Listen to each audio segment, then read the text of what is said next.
नमस्कार दोस्तों, आज मैं आपको नरसिंह जयंती व्रत की कथा सुनाने जा रही हूँ।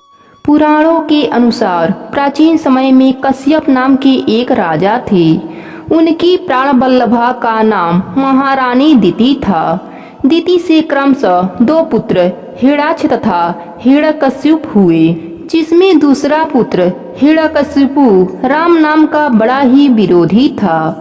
इसके बड़े भाई हिरण्याक्ष का विष्णु भगवान ने 12 रूप धारण करके मार डाला, जिसके परिणाम स्वरूप हिरण्यकशिपु काफी कुपित हुआ तथा भाई का प्रतिशोध लेने के लिए कठिन तपस्या के द्वारा ब्रह्मा तथा शंकर को प्रसन्न किया।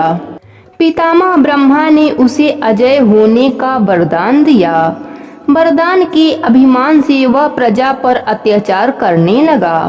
उसी समय उसकी पत्नी कयाधु की कोख से प्रहलाद का जन्म हुआ।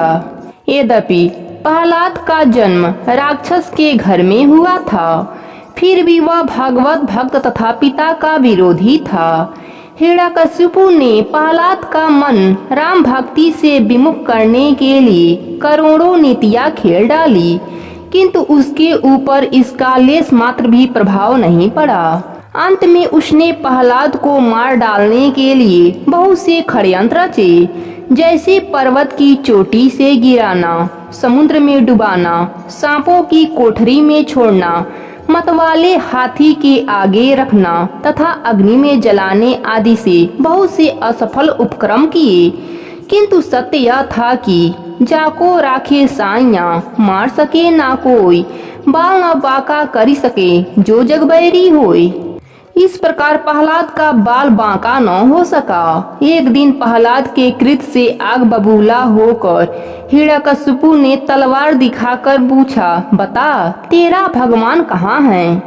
यह प्रश्न सुनकर विनम्र भाव से प्रहलाद बोला, पिताजी भगवान सर्वत्र हैं। हिरण्यकशिपु ने कहा, इस खम्मे में भी हैं? प्रहलाद ने कहा, हाँ इस खम्मे में भी हैं।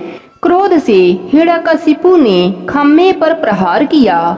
इतने में नरसिंह भगवान खम्मे को फाड़कर प्रकट हो गए। नरसिंह ने हिरण्यकशिपु को अपनी गोद में रखकर तेज नाखूनों से उसका पेट चीर डाला। पिता के मरने के पश्चात नरसिंह भगवान से प्रार्थना कर प्रहलाद ने अपने पिता को मोक्ष प्राप्त कराया। प्रसन्न होकर भगवान ने प्रहलाद की स्तुतियों को स्वीकार कर लिया तथा यह कहा कि जो लोग मेरा व्रत करेंगे और यह कथा सुनेंगे, उनके सारे पाप नष्ट हो जाएंगे और अंत में उन्हें परम धाम का सुख प्राप्त होगा। प्रेम से बोलिए विष्णु भगवान की जय हो। इस प्रकार वैशाख शुक्ल पक्ष चतुर्दशी को नरसिंह भगवान खम्भे को फाड़कर भक्त प्रहलाद के रक्षा के लिए अवतार लिए थे। इसलिए इस दिन यह जयंती समारोह मनाया जाता है। इस तिथि पर व्रत रहकर मध्याह्न के समय वैदिक मंत्रों के उच्चारण से स्नान करना चाहिए। भगवान नरसिंह शक्ति तथा पराक्रम के प्रमुख देवता हैं। पूजा स्थान को गोबर से लीपकर तथा कलश में तांबा इत्यादि डालकर उसमें अष्टदल कमल बनाना चाहिए। फिर नरसिंह भगवान की मूर्ति का पूजन करना चाहिए।